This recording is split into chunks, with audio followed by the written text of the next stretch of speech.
Good morning everyone. मैं Dilip Khandelwal Mehta PG college के online class में आप सभी का स्वागत करता हूँ।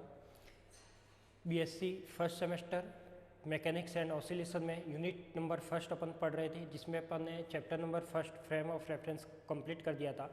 आज अपन एक नया चैप्टर स्टार्ट करने जा रहे हैं जो है कंजर्वेटिव फोर्स। चैप्टर का नाम है अपने पास कंजर्वेटिव फोर्स। तो कंजर्वेटिव फोर्स क्या होता है, सबसे पहले तो ये देखना है कि अपन को ये कंजर्वेटिव फोर्स क्या होता है। तो चैप्टर का नाम है कंजर्वेटिव फोर्स, हिंदी में बोला जाता है संरक्षी बल। ये अंग संरक्षी नहीं है, इसको क्या वो बोलते हैं अपन, संरक्षी। तो ये चीज़ ध्यान देना कि ये संरक्षी है, ना कि नॉन कंजर्वेटिव नहीं है। चैप्टर का नाम है संरक्षी बल, ठीक है। तो ये क्या हो जाएगा अपने पास, संरक्षी बल के लिए बात करनी है। बट कंजर्वेटिव फोर्स को समझने के लिए सबसे पहले अपने पास जरूरत पड़ेगी किसकी, फोर्स की या वर्क की। तो सबसे पहले अपन को जो आज का टॉपिक रहेगा, तो चैप्टर का नाम तो है conservative force, non conservative force. इस चैप्टर में अपने पास सबसे पहले कंजर्वेटिव क्या होता है, नॉन कंजर्वेटिव क्या होता है, ग्रेडियंट क्या होता है, डाइवर्जेंस क्या होता है, कर्ल क्या होता है, कौन सा फोर्स कंजर्वेटिव हो सकता है, कौन सा नहीं हो सकता, वो सारा ही अपन इसमें डिस्कस करेंगे। तो आज का जो अपना टॉपिक रहेगा वो रहेगा कार्य या वर्क। तो सबसे पहले बात करेंगे अपन वर्क की, कि वर्क किसे कहा जाता है, वर्क क्या होता है, वर्क की क्या डायमेंशन होती है, वर्क की क्या यूनिट होती है, इस सब चीज़ की बात करेंगे। तो स्टार्ट करते हैं अपन वर्क के बारे में। सबसे पहले अपन देखते हैं वर्क की डेफिनेशन क्या कहती है वर्क की। मान लो कि ये मेरे पास क्या था, कोई पेन था। ये मेरे पास क्या था, कोई पेन था। अब ये पेन मैंने कहाँ पर रखा हुआ है, फिक्स एक पोजीशन पर रखा हुआ है। क्या रखा हुआ है, मैंने इस पेन को फिक्स एक पोजीशन पर रखा हुआ है। यदि मैं कहता हूँ कि इस पेन पर मुझे कुछ वर्क करना है, क्या करना है, मुझे इस पेन पर कुछ वर्क करना है। मान लो मैंने फिंगर से इस पेन को कहाँ ले गया, आगे ले गया, या फिर मैं कह सकता हूँ पेन से फिंगर को क्या दे दिया, धक्का दे दिया या पुश कर दिया। तो जब भी मैंने पेन यहाँ पे था, पेन कहाँ पर था, पेन यहाँ पर था, मैंने फिंगर से क्या लगाया, इस पर फोर्स लगाया, और फोर्स लगाने के बाद इस टाइप से ये पेन कहाँ आ गया। यानी पेन पहले यहाँ पर था, वो पेन कुछ आगे चलकर आगे चला गया, यानी उसकी पोजीशन क्या हो गई, चेंज हो गई। यदि पोजीशन चेंज हो गई, यानी मैं कह सकता हूँ कि उस पेन में क्या आया, लोकेशन के में कुछ चेंज आया, यानी उसका डिस्प्लेसमेंट आया। यानी पेन पहले इस पॉइंट पर था, वो कहाँ गया, कुछ उस पॉइंट पर चला गया, यानी उसके बीच में कुछ डिस्टेंस आ गई। क्या आ गई, डिस्टेंस आ गई। यानी मैं कह सकता हूँ कि किसी भी ऑब्जेक्ट पर यदि किसी वस्तु को मैं धक्का लगाता हूँ, क्या लगाता हूँ, यदि किसी वस्तु को धक्का लगाता हूँ, तो वह वस्तु उस किसी डायरेक्शन में, अब वो डायरेक्शन कोई सी भी हो सकती है, वह वस्तु किसी दिशा में क्या हो जाती है, विस्थापित हो जाती है। तो मैं कह सकता हूँ कि वही क्या कहलाएगा, अपना कार्य कहलाएगा।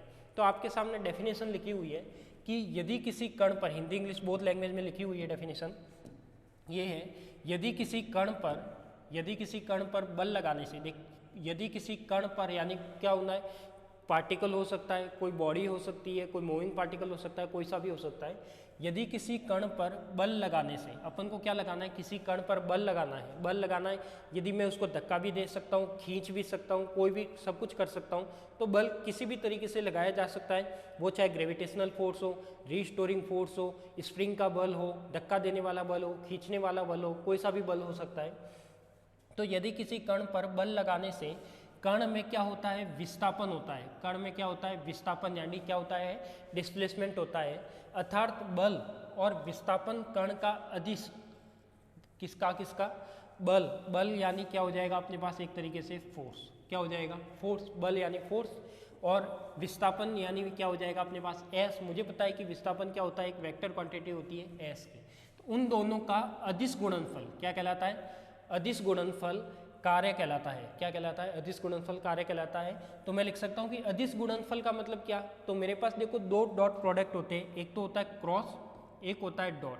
तो ये तो कहलाता है अपने पास सदिश गुणनफल। जब भी मैं कहता हूँ कि सदिश गुणनफल होगा तब तो क्रॉस काम में लेंगे, यदि डॉट होगा तो वहाँ पर क्या काम में लेंगे अपन, अदिश गुणनफल काम में लेंगे। अदिश गुणनफल क्यों, क्योंकि अपन कहते हैं कि जब भी डॉट मल्टीप्लाई करती है तो उसका रिजल्ट क्या आता है, स्केलर आता है। तो मैं कह सकता हूँ कि वो कौन सा गुणनफल होगा, अदिश गुणनफल होगा। तो अपन कह सकते हैं यहाँ पे कि यदि किसी कण पर बल लगाने से यदि कण में विस्थापन हो जाता है, तो बल और विस्थापन, बल के अपन ने कितना बल लगाया है और पार्टिकल में कितना विस्थापन हुआ है, वही क्या कहलाएगा, कार्य कहलाएगा। तो मैं लिख सकता हूँ कि वो क्या कहलाता है, कार्य। ऐसे ही अपन ने लिख रखा है इंग्लिश लैंग्वेज में, if by applying force on a particle, यदि किसी पार्टिकल पर मैंने कोई फोर्स अप्लाई किया है, there is displacement in the particle, तो पार्टिकल में क्या हो गया, डिस्प्लेसमेंट हो गया, the scalar product of force and the displacement is called work. यानी वही डेफिनेशन है कि यदि मैंने किसी पार्टिकल पर फोर्स लगाया, वो किसी दिशा में हो सकता है, पता है मुझे कि फोर्स क्या होती है, वेक्टर क्वांटिटी होती है, तो वो किसी भी दिशा में हो सकता है। तो यहाँ पे मैं एक फॉर्मूला बनाता हूँ कि W इज इक्वल टू क्या हो जाएगा अपने पास, F वेक्टर डॉट क्या हो जाएगा अपने पास, S वेक्टर, यही होगा, क्या हो जाएगा, F vector dot S vector. अब मैं कहता हूँ कि यहाँ पे क्या, F और S के बीच का कोण कितना है, थीटा है। यानी मैं लिख सकता हूँ कि यहाँ पे अपने पास ये तो क्या था, कोई F वेक्टर था, और ये क्या था, कोई S वेक्टर था, इसके बीच का एंगल कितना था, थीटा। तो मैं यहाँ पे मैं लिख सकता हूँ कि एक F वेक्टर है और एक क्या अपने पास S वेक्टर है, तो उन दोनों के बीच का जो एंगल आएगा वो क्या आ जाएगा, F मोड S मोड, और साथ में क्या हो जाएगा, cos थीटा, ये आ जाएगा।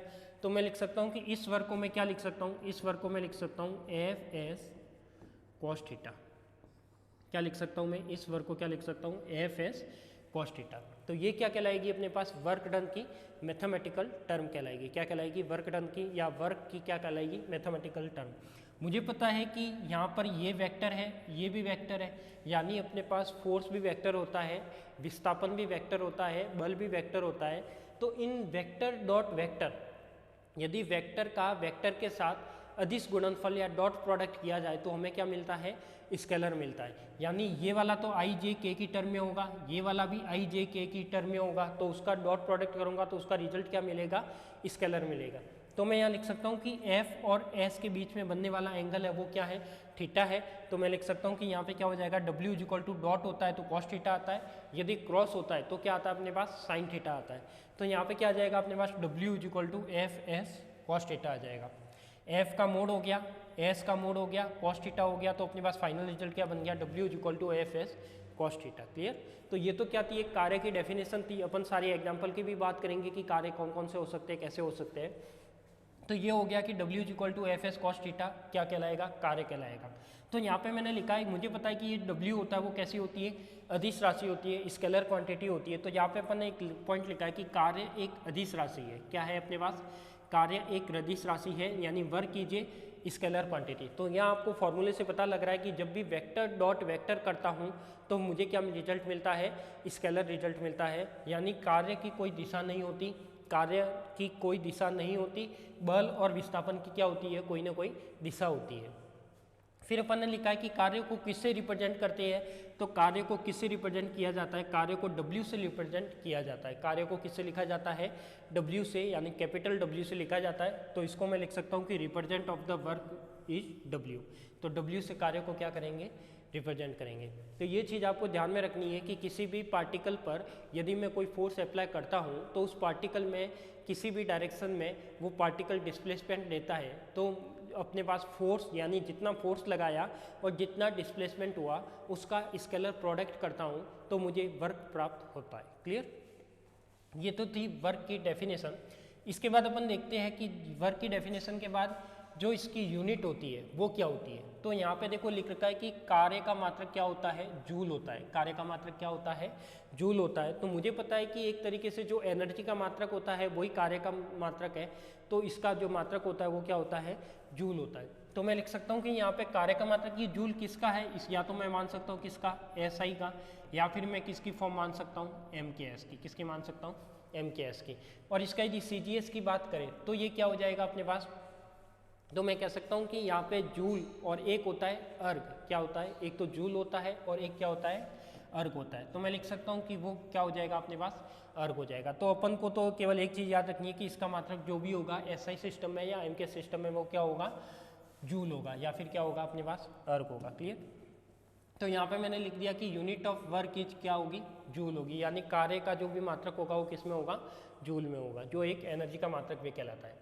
यदि मैं इसके डायमेंशन की बात करूँ या कार्य की विमा की बात करूँ, किसकी बात करूँ, unit of work, unit of नहीं, डायमेंशन ऑफ वर्क, और वीमा की बात करूँ तो ये वीमा क्या होती है, तो मुझे पता है कि वीमा वो चीज़ होती है, वो फिजिकल क्वांटिटी है जो एम एल टी पर डिपेंडेंसी बताती है। क्या बताती है? एम और एल टी पर डिपेंडेंसी बताती है। तो देखो इसकी वीमा कैसे निकालते हैं, आपको वीमा सभी की निकालने आनी चाहिए। तो वीमा कैसे निकाली जाती है, तो अपने पास फॉर्मूला क्या आया, W is equal to F dot S. क्या आया? W is equal to F dot S. तो मैं लिख सकता हूँ कि W is equal to F की जो डायमेंशन होगी वो क्या होगी, तो वो मुझे पता है कि बल, एक जो बल की डायमेंशन है वो आपको याद रखनी चाहिए क्योंकि बल हर जगह काम आता है।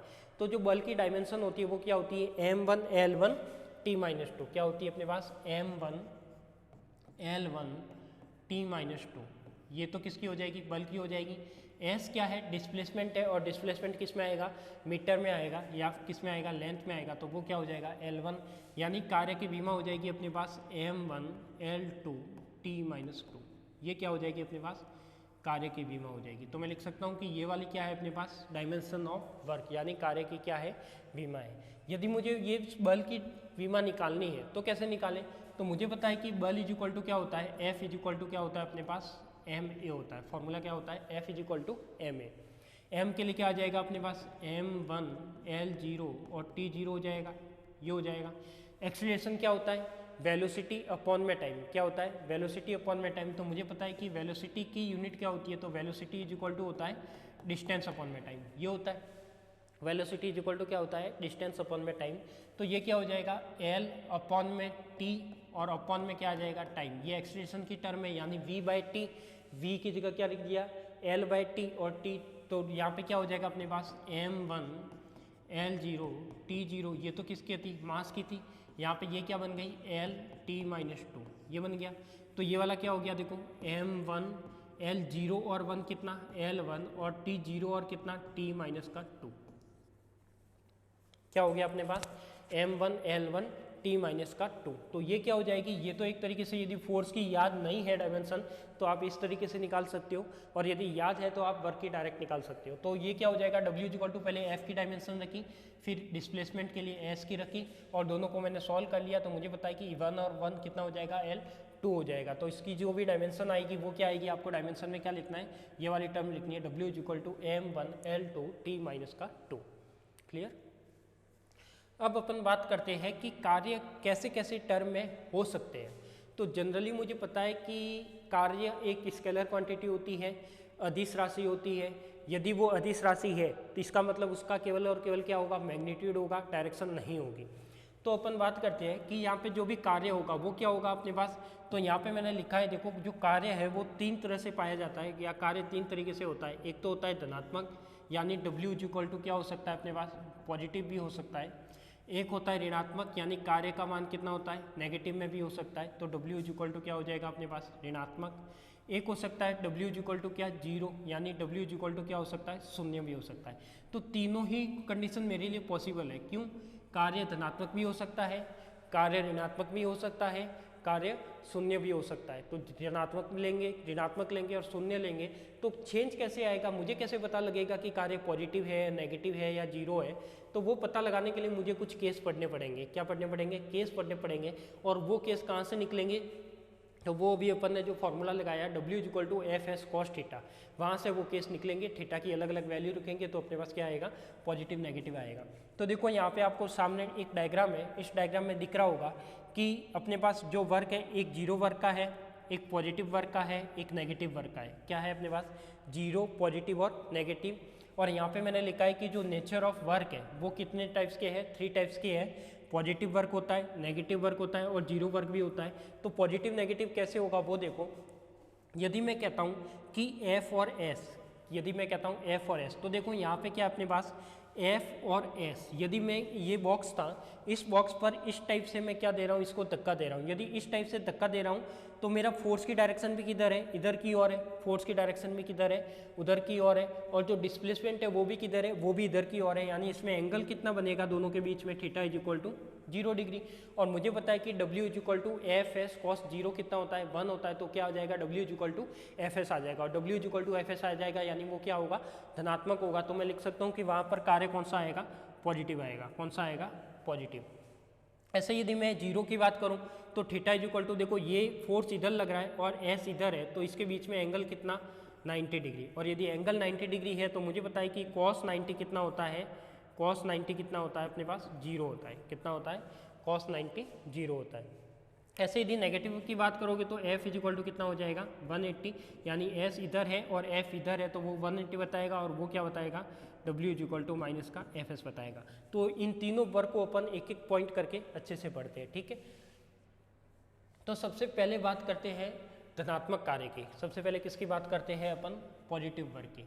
तो मुझे पता है कि पॉजिटिव वर्क अभी मैंने देखा कैसे होगा। तो पॉजिटिव वर्क इस तरीके से होगा कि यदि मैं किसी पार्टिकल को धक्का देता हूँ, यदि मैं किसी पार्टिकल को धक्का देता हूँ, धक्का देने का मतलब है मैं किसी पार्टिकल को धक्का देता हूँ, यदि मैं ऐसे धक्का दे रहा हूँ तो फोर्स की डायरेक्शन ये वाली रहेगी, फोर्स की डायरेक्शन ये वाली रहेगी, तो उसका जो पार्टिकल का डिस्प्लेसमेंट है वो भी क्या रहेगा? आगे की ओर ही रहेगा। यानी जिस दिशा में बल की दिशा है या जिस दिशा में बल की दिशा है उसी दिशा में पार्टिकल का क्या होगा? डिस्प्लेसमेंट होगा, विस्थापन होगा। तो मैं यहाँ पे लिख सकता हूँ क्या? तो यहाँ पे देखो धनात्मक कार्य की डेफिनेशन लिखी है कि यदि किसी कण पर बल लगाने से, यदि किसी कण पर बल लगाने से उसी दिशा में वह कण का विस्थापन होता है, उसी दिशा में, यानी कौन सी दिशा में? जिस दिशा में बल लगाया जाता है, जिस दिशा में बल लगाया जाता है तथा बल और विस्थापन के मध्य जो कोण होता है वो कितना होता है? 0 डिग्री होता है। तो सबसे इंपॉर्टेंट चीज़ है इनके बीच का एंगल, वो कितना होना चाहिए? 0 डिग्री। अतः कार्य क्या होगा? धनात्मक होगा। अतः कार्य क्या होगा? धनात्मक होगा। तो अभी मैंने फॉर्मूला लगाया W is equal to F S cos theta. F S कितना? Cos theta. यदि यहाँ पे थीटा इज इक्वल टू 0 है, यहाँ पे थीटा इज इक्वल टू 0 है तो W इज इक्वल टू क्या आ जाएगा अपने पास? एफ एस आ जाएगा। और ये क्या बता रहा है अपने पास? एक पॉजिटिव वर्क को बता रहा है। पॉजिटिव वर्क का मतलब है W इज इक्वल टू क्या हो जाएगा अपने पास? Positive. W is equal to क्या हो जाएगा? पॉजिटिव। तो मैं लिख सकता हूँ कि ये क्या होगा? अपना धनात्मक कार्य होगा। तो ऐसे इंग्लिश में लिखा हुआ है if when force is applied, यदि किसी पर फोर्स अप्लाई करते हैं किसी पार्टिकल पर, the particle gets displacement is the same direction in which the force is applied. जिस डायरेक्शन में आपने फोर्स अप्लाई किया है उसी डायरेक्शन में वो क्या करेगा? अपने पास पार्टिकल का डिस्प्लेसमेंट होगा। तो the angle between force and displacement is 0 degree. क्या? The angle between force and displacement is 0 degree, यानी दोनों के बीच का एंगल कितना है? 0 डिग्री है। तो वो अपनों को क्या बताएगा? पॉजिटिव वर्क को शो करेगा। देखो आपको एक एग्जांपल दिख रहा है, एक अपने पास कोई किड्स है, जो कोई चिल्ड्रन है, वो एक सोफे को क्या कह रहा है? ये अपने पास कोई सोफ़ा था, ये क्या था? अपने पास कोई सोफ़ा था। इस सोफे को क्या कह रहा है? पुश कर रहा है। सोफे को क्या कर रहा है? धक्का दे रहा है। आपने भी घरों में देखा होगा कि किसी भी बॉक्स को, किसी भी सोफे को आप धक्का देते हो, जिस डायरेक्शन में धक्का देते हो उसी डायरेक्शन में वो बॉक्स आगे बढ़ेगा। तो देखो यहाँ पे ये इधर धक्का लगा रहा है, ये अपने पास कोई ऑब्जेक्ट था, इस ऑब्जेक्ट पर यदि कोई वो ऐसे फोर्स लगा रहा है, यानी ऐसे धक्का दे रहा है, तो इसका जो डिस्प्लेसमेंट हो रहा है वो भी किधर हो रहा है? इधर हो रहा है। तो मैं कह सकता हूँ कि एफ भी इधर है, एस भी इधर है, दोनों की डायरेक्शन क्या है? एक जैसी है, यानी थीटा इज इक्वल टू कितना? 0। क्योंकि दोनों के बीच में कोई एंगल बन नहीं रहा तो थीटा कितना होगा? 0 होगा। थीटा 0 होते क्या हो जाएगा? कार्य धनात्मक हो जाएगा। यहाँ पे देखो इस टेबल में कुछ एग्जाम्पल लिखे हैं, examples of positive work done. क्या लिखा है? Examples of positive work done. यदि मैं कहता हूँ किकिंग ए फुटबॉल, यानी यदि मैं किसी फुटबॉल को किक मारता हूँ, फुटबॉल को किक मारोगे, जिस दिशा में फुटबॉल को किक मारोगे उसी दिशा में फुटबॉल आगे जाएगी, मतलब वो कार्य कौन सा हुआ? पॉजिटिव हुआ। ऐसे ही सेकंड है मूविंग ए चेयर। यदि किसी चेयर को मैं मूव कराता हूँ, तो यदि मैं चेयर को जिस डायरेक्शन में पुश करूँगा, जिस डायरेक्शन में धक्का दूंगा, जिस डायरेक्शन में मैं उठा के रखूँगा, तो वो क्या होगा? अपने पास उसी दिशा में जाएगी, यानी वो भी क्या होगा? पॉजिटिव वर्क होगा। फिर अपन ने लिखा है थ्रोइंग ए स्टोन। जिस दिशा में मैं किसी पत्थर को फेंकता हूँ, जिस दिशा में मैं किसी पत्थर को फेंकता हूँ मेरे हाथ से, उसी दिशा में वो पार्टिकल क्या करेगा? डिस्प्लेसमेंट देगा। फिर लिखा है अपन ने राइडिंग ए बाईसाइकिल। यदि कोई बाईसाइकिल को राइड कर रहा है, यानी कोई साइकिल को चला रहा है, तो साइकिल को जिस दिशा में चला रहा है, जिस दिशा में, जैसे मैंने कह दिया कि मैं पैदल साइकिल को लेके चल रहा हूँ, पार्टिकल क्या है? साइकिल है, बाईसाइकिल है, वो मेरा पार्टिकल है। साइकिल को मैं ऐसे लेके चल रहा हूँ तो वो क्या हो जाएगा मेरे पास? कि मैं जिस दिशा में फोर्स लगा रहा हूँ साइकिल के ऊपर, वो डायरेक्शन ऐसे है, और जो पार्टिकल जा रहा है वो भी ऐसे जा रहा है, ऐसे जा रहा है, तो वो क्या होगा अपने पास? वो भी क्या बताएगा? पॉजिटिव फोर्स बताएगा।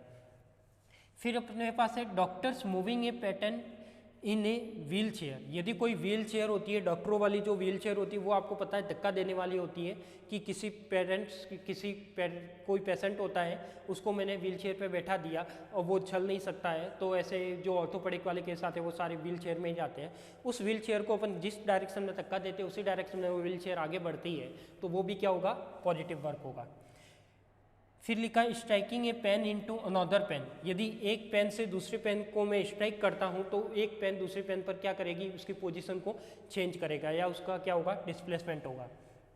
फिर है अपने पास राइडिंग है स्केटबोर्ड, तो स्केटबोर्ड जो पैरों में अपन जो आपने देखा होगा कि स्केटिंग वाले चप्पल आते हैं, जो सैंडल आते हैं, जो जूते आते हैं, जो टायर वाले होते हैं, जो आजकल छोटे बच्चे स्केटरिंग करते हैं, वो स्केटरिंग की बात कर रही है कि जिस पार्टिकल में जिस डायरेक्शन के अकॉर्डिंग वो फोर्स लगाएगा वो कहाँ जाएगा, उसके आगे जाएगा। Pushing and moving A table, तो ये अपने पास एक नॉर्मल सा एग्जांपल है कि यदि किसी टेबल को मूव कराते हो या धक्का देते हो तो वो भी क्या होगा, पॉजिटिव वर्क होगा। Cutting a fruit with the nif, चाकू से किसी फ्रूट को कट किया जाता है, तो जिस डायरेक्शन में आप कट लगाना चाहो वो कट ऐसे भी लगा सकते हो, वो कट ऐसे भी लगा सकते हो, वो कट ऐसे भी लगा सकते हो, ऐसे भी लगा सकते हो। तो मैं कह सकता हूँ कि जितने भी आप जिस तरीके से कट लगा सकते हो, जिस डायरेक्शन में कट लगाना चाहो लगा सकते हो, तो वही क्या होगा, पॉजिटिव वर्क होगा। यानी जिस डायरेक्शन में आप कट लगाओगे तो वो ऐसे ही कटेगा। मान लो कि कोई एप्पल था, क्या था, मान लो कि कोई ये एप्पल था, इस एप्पल को यदि मैं काटता हूँ तो ऐसे ही काटूंगा तो ऐसे ही कटेगा। ऐसे थोड़ी है कि मैं काटूंगा तो ऐसे और वो कटेगा ऐसे, ऐसे तो नहीं हो सकता। तो मैं कह सकता हूँ कि ये भी क्या होगा, पॉजिटिव होगा। एक कार मूविंग फॉरवर्ड डायरेक्शन, तो जब भी कोई कार जाती है वो भी क्या होती है, किसी फॉरवर्ड डायरेक्शन में होती है। तो मैं लिख सकता हूँ कि यदि कोई कार है वो भी क्या बताएगी, यहाँ पे फॉरवर्ड डायरेक्शन को बताएगी। क्लियर। तो ये तो मैंने पूरी किसकी बात की, पॉजिटिव वर्क की। तो पॉजिटिव वर्क में यही ध्यान रखना है कि यदि किसी पार्टिकल पर मैं फोर्स अप्लाई करता हूँ तो उस पार्टिकल का जो डिस्प्लेसमेंट होता है वो सेम डायरेक्शन में होना चाहिए फोर्स के। जिस डायरेक्शन में फोर्स लगाए उसी डायरेक्शन में क्या होना चाहिए, उसका डिस्प्लेसमेंट होना चाहिए। क्लियर। तो ये हो जाएगा अपने पास एक पॉजिटिव वर्क। अब अपन बात करते हैं नेक्स्ट जीरो वर्क की। नेक्स्ट बात करते हैं अपन जीरो वर्क की। तो जीरो वर्क का मतलब क्या है, मुझे पता है कि W = F/s cos थीटा होता है और cos थीटा जीरो कब होता है, cos 90 डिग्री पे होता है। cos थीटा जीरो कब होता है, cos 90 डिग्री पे होता है। यदि cos 90 होगा तो वो अपने पास क्या बनेगा, जीरो बनेगा। तो मैं लिख सकता हूँ कि देखो यहाँ पे है अपने पास जीरो वर्क डन। क्या है अपने पास, जीरो वर्क यानी शून्य कार्य। तो मैं लिख सकता हूँ कि यदि किसी कण पर बल लगाने से कण का विस्थापन बल की दिशा के लंबवत होता है, अतः बल और विस्थापन के मध्य कोण कितना होता है, 90 डिग्री होता है, अतः कार्य क्या होगा, शून्य होगा। तो यहाँ पे अपन को ध्यान रखना है कि यदि किसी कण पर बल लगा रहे हैं और बल लगाने से पार्टिकल का जो डिस्प्लेसमेंट है वो अलग दिशा में है, बल अलग दिशा में है। यानी मैं कह सकता हूँ कि मैं धक्का तो इधर दे रहा हूँ, पार्टिकल डिस्प्लेसमेंट ऊपर की तरफ हो रहा है, तो वो क्या होगा, एक दूसरे से लंबवत होगा। और एक दूसरे से लंबवत होगा तो थीटा कितना हो जाएगा, 90 डिग्री।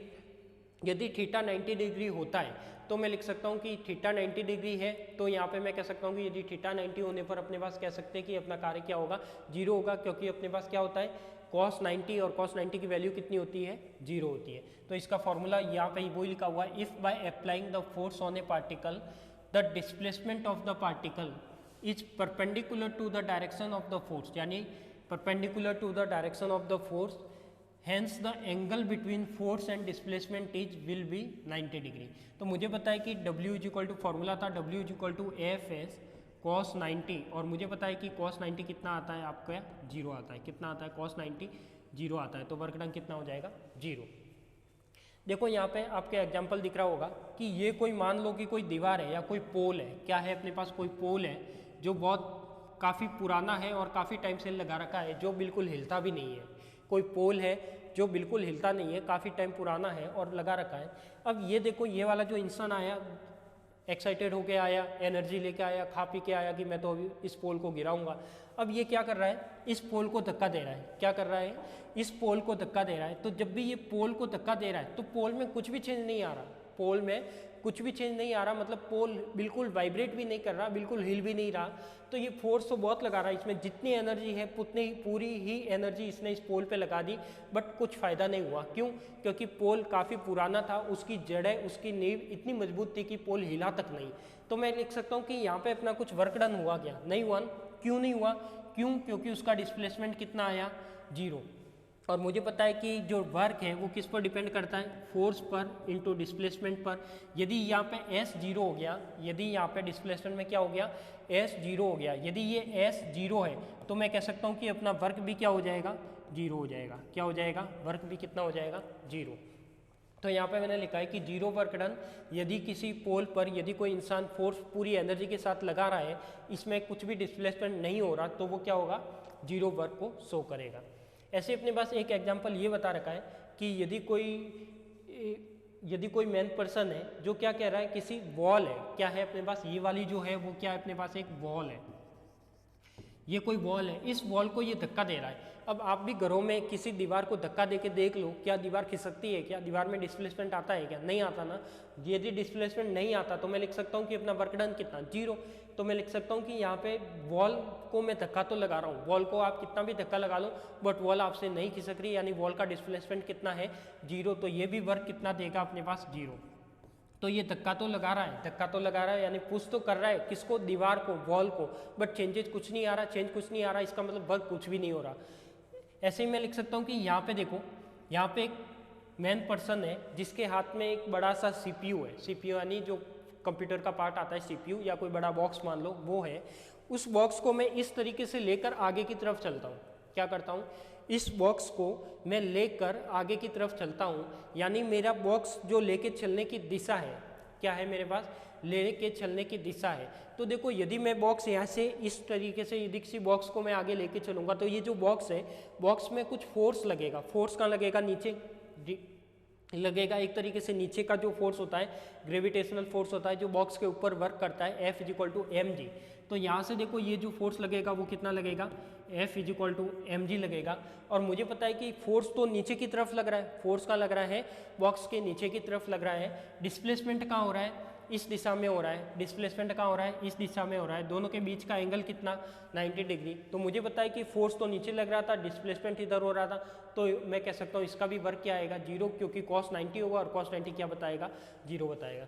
ऐसे यदि ये फोर्स ऐसे भी हो सकता है कि फोर्स तो ऐसे हो और वर्क डन क्या हो, डिस्प्लेसमेंट इधर हो, तो भी अपना वर्क क्या होगा, 0 होगा। तो इस तरीके से यदि ये एक दूसरे के परपेंडिकुलर होता है, यानी force and displacement perpendicular to each other, then get it result is work is 0। तो यहाँ पे वर्क क्या हो जाएगा अपना, 0 हो जाएगा। तो ये नोट्स में भी आपको डायग्राम बनाने की जरूरत नहीं है, नोट्स में केवल आपको इसकी डेफिनेशन लिखनी है, हिंदी वाले हिंदी में, इंग्लिश वाले इंग्लिश में, और इसके कुछ एग्जाम्पल लिखने हैं और इसका एक जो फॉर्मूला आता है वो लिखना है कि ये 0 कब होगा। क्लियर।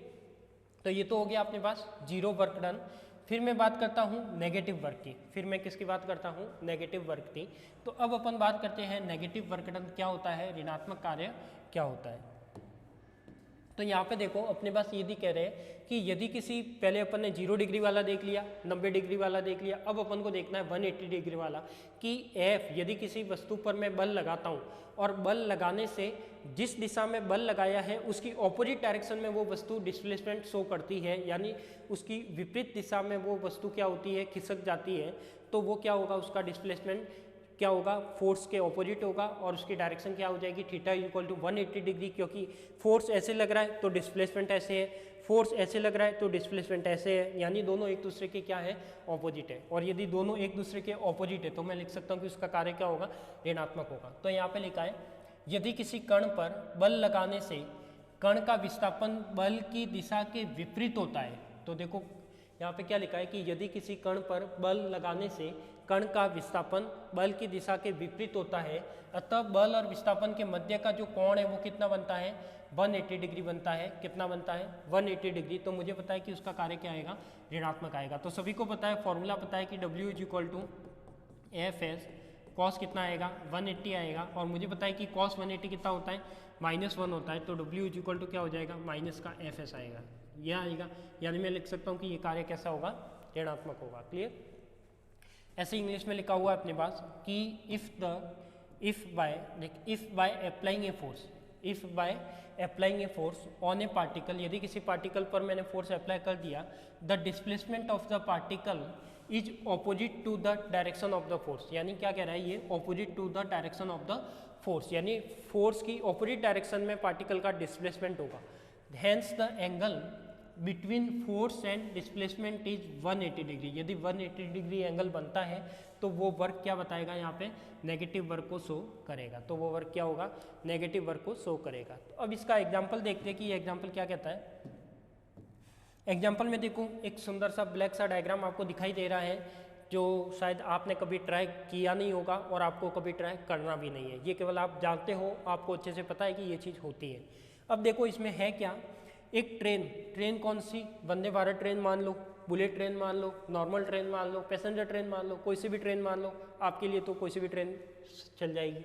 अब मैं कहता हूँ कि यहाँ पे कोई ट्रेन फुल स्पीड से आ रही है, क्या आ रही है, जो भी ट्रेन है, अब वो चाहे किसी भी टाइप की ट्रेन हो, वो ट्रेन फुल स्पीड से अपने ट्रैक पर दौड़ी आ रही है और आगे से सामने से कोई इंसान आता है और वो कहता है कि मैं तो इस ट्रेन को रोक के दिखाऊंगा। क्या कहता है कि मैं तो इस ट्रेन को रोक के दिखाऊंगा, और वो ये रोकने की ट्राई करता है। वो क्या करता है, रोकने की ट्राई करता है। तो ये क्या होता है इसमें कि देखो यहाँ से जैसे ये ट्रेन चल के आई, इस ट्रेन की डायरेक्शन क्या थी, ये वाली थी।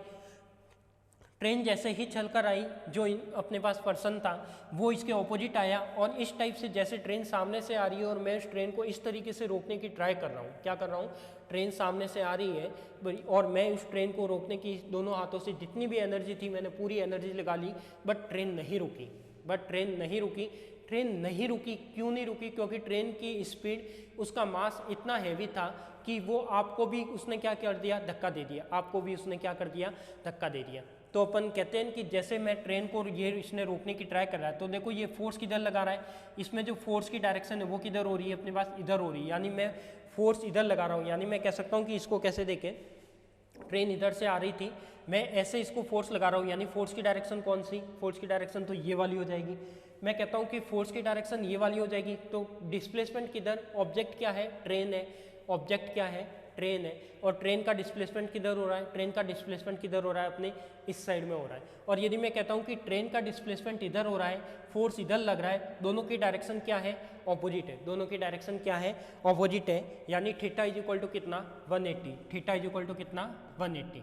तो मैं लिख सकता हूँ कि थीटा इज इक्वल टू कितना हो गया यहाँ पे, 180। यदि थीटा 180 है तो मेरे पास जो भी वर्क आएगा वो कितना होगा, नेगेटिव होगा, क्योंकि मुझे पता है कि कॉस 180 की वैल्यू कितनी होती है, माइनस होती है। तो ये वाला कभी लाइफ में आपको अप्लाई नहीं करना है, ये जस्ट एक आपके लिए समझने के लिए एग्जांपल था कि जब भी कोई ट्रेन आती है उस पर कोई एक्सटर्नल फोर्स लगाया जाता है, तो अब देखो जब भी ये एक्सटर्नल फोर्स लगाएगा, ट्रेन तो नहीं रुकी, ट्रेन तो उसी डायरेक्शन में आगे बढ़ रही है जिस डायरेक्शन में बढ़ रही थी। तो ट्रेन का तो डिस्प्लेसमेंट हो ही रहा है, फोर्स इधर लग रहा है बट डिस्प्लेसमेंट क्या हो रहा है, उधर हो रहा है। क्या हो रहा है, फोर्स इधर लग रहा है और डिस्प्लेसमेंट उधर हो रहा है। अब इसमें ये भी केस हो सकता है कि ये जो भी धक्का लगाने वाला पागल इंसान आया है, ये हो सकता है इस ऊपर पहुंच जाए, क्योंकि ट्रेन की स्पीड इतनी ज़्यादा है कि वो तो हाथ देते ही वो ट्रेन के नीचे आ जाएगा। तो इस तरीके से ये केस पॉसिबल होता है। तो इसमें जो भी वर्क डन होता है वो क्या होता है, नेगेटिव होता है। और यदि मैं कहता हूँ कि ऐसा एग्जाम्पल मैं कुछ और भी मान सकता हूँ कि दो बॉयज़ आ गए, क्या आ गए, दो बॉयज़ आ गए, दो बॉयज़ इस तरीके से दोनों एक दूसरे को धक्का देते हैं। क्या देते हैं, दोनों बॉयज़ एक दूसरे को धक्का देते हैं। यदि वो एक दूसरे को धक्का देते हैं तो मैं कह सकता हूँ कि जिसके अंदर ताकत ज़्यादा है, जिसके अंदर एनर्जी ज़्यादा है, तो वो उसको धक्का देगा, तो जो वो सामने से फोर्स लगा रहा था उसके भी ऑपोजिट डिस्प्लेसमेंट में वो क्या करेगा, वो भी उल्टा वापस पीछे जाएगा। ये केस आपने देख रखा है। तो ये वाला भी क्या बताएगा, एक नेगेटिव वर्क को क्या करेगा, डिफाइन करेगा। क्या करेगा, नेगेटिव वर्क को डिफाइन करेगा। फिर अपने पास आता है एग्जाम्पल ऑफ नेगेटिव वर्क का एक और दे रखा है कि अपने पास कोई इलेक्ट्रिक जनरेटर है। इलेक्ट्रिक जनरेटर यानी कुएं से पानी निकालने वाला, आपने देखा होगा इस तरीके से कुएं से पानी बाहर निकालते हैं, कोई रोटेशनल घूर्णी होती है उसके बेस पे पानी बाहर निकाला जाता है। तो यहाँ पे मैं कहता हूँ यदि किसी बाल्टी को, यदि कोई बैग को किसी इलेक्ट्रॉनिक या जनरेटर से ऊपर से नीचे फेंका जाता है, क्या जाता है, ऊपर से नीचे फेंका जाता है, तो जब भी कोई पार्टिकल नीचे आता है तो आपको पता होगा कि यदि कोई भी पार्टिकल नीचे आएगा तो उस पर जो लगने वाले फोर्स की डायरेक्शन है वो क्या है, ऊपर की ओर है। लगने वाली फोर्स की डायरेक्शन क्या है, ऊपर की ओर है, यानी उसको किसी ने बांध रखा है, यानी किसी इलेक्ट्रॉनिक जनरेटर ने, किसी रस्सी ने, धागे ने बांध रखा है। अब मैं कह रहा हूँ कि मैं इसको खींच तो ऊपर रहा हूँ बट वो ऊपर नहीं आ रहा, वो कहाँ जा रहा है, नीचे जा रहा है। तो फोर्स तो मैं कहाँ लगा रहा हूँ, ऊपर, बाकी डिस्प्लेसमेंट कहाँ हो रहा है, नीचे हो रहा है। तो इस तरीके से दोनों के बीच का एंगल कितना, 180। तो ये क्या हो जाएगा, अपने पास नेगेटिव वर्क डन हो जाएगा। तो मैं लिख सकता हूँ कि वर्क क्या होता है, वर्क से आप क्या समझते हैं, वर्क से डायमेंशन क्या होती है, वर्क की यूनिट क्या होती है, वर्क कितने टाइप्स के होते हैं, पॉजिटिव वर्क कौन सा हो सकता है, नेगेटिव वर्क कौन सा हो सकता है, जीरो वर्क कौन सा हो सकता है। तो ये सारे वर्क थीटा के बेस पे आप निकाल सकते हो। इसके 3 केस होते हैं, थीटा 90, थीटा 0, थीटा 180। और ज़रूरी नहीं है कि यही केस आए, इसमें कुछ ऐसा भी हो सकता है थीटा 60 आ जाए, थीटा 30 आ जाए, तो उसके भी आप वैल्यू निकाल सकते हो, जो भी वर्क टर्न निकालना हो। ठीक है, अब अपन बात करते हैं रीस्टोरिंग फोर्स की। किसकी बात करते हैं अपन, रीस्टोरिंग फोर्स की, कि प्रत्यानयन बल क्या होता है। तो देखो, प्रत्यानयन बल को समझने के लिए, प्रत्यानयन बल को यदि मुझे समझना है तो यहाँ पे मैं क्या करता हूँ, तो सबसे पहले तो मुझे पता है कि प्रत्यानयन बल होता क्या है। तो आप 12वीं क्लास में पढ़ के आए हो। प्रत्यानयन बल में क्या होता है, यदि मैं कोई स्प्रिंग है, उस स्प्रिंग को इस तरीके से खींचता हूँ, क्या है, यहाँ पे मेरे पास कोई स्प्रिंग थी, इस स्प्रिंग को मैं यहाँ से कुछ खींचता हूँ, तो स्प्रिंग का डिस्प्लेसमेंट किधर, मैंने खींचा भी इस तरफ, फोर्स की डायरेक्शन भी ये है, और स्प्रिंग है वो भी इसी दिशा में क्या हो रही है, डिस्प्लेसमेंट हो रही है। क्या हो रही है, इसी दिशा में क्या हो रही है, अपने पास डिस्प्लेसमेंट हो रही है। तो यहाँ पे मैं कह सकता हूँ कि यह बल विस्थापन के समानुपाती होता है, तथा इसकी दिशा विस्थापन की क्या होती है, विपरीत होती है। तो यहाँ पे मैं लिख सकता हूँ कि इसका जो भी मैथमेटिकल टर्म आती है वो क्या आती है, F = माइनस का kx आता है। ये अपना क्या होता है, रीस्टोरिंग फोर्स होता है। तो मैं लिख सकता हूँ कि यह बल विस्थापन के समानुपाती होता है, इसकी दिशा होती है वो विस्थापन की क्या होती है, विपरीत होती है। यानी F = क्या हो जाएगा, माइनस का kx हो जाएगा। तो this force is proportional to the displacement and its direction is opposite to that of this displacement. ठीक है, तो मैं लिख सकता हूँ कि जो भी डिस्प्लेसमेंट होगा, जिस डायरेक्शन में फोर्स होगा, तो यहाँ पे यही लिख रखा है, this force is proportional, F है वो किसके समानुपाती होता है, -x के। F है वो किसके समानुपाती होता है, -x के, क्योंकि x यहाँ पे डिस्प्लेसमेंट है, तो वो क्या बताएगा, वेक्टर बताएगा, F वेक्टर है और k क्या होगा, कांस्टेंट होगा। तो मैं लिख सकता हूँ कि फोर्स है वो डिस्प्लेसमेंट के क्या होगा, ऑपोजिट डायरेक्शन में प्रोपोर्शनल होगा। क्लियर। अब मैं इसका एक डायग्राम बनाता हूँ। इस डायग्राम में अपन शो करते हैं कि जैसे मैंने ये कोई बेस ले लिया, यहाँ पे कोई स्प्रिंग थी, यहाँ पे क्या थी, कोई स्प्रिंग थी, और यहाँ पे कोई मास बंधा हुआ था। क्या था अपने पास, यहाँ पे कोई मास बंधा हुआ था। अब मैं कहता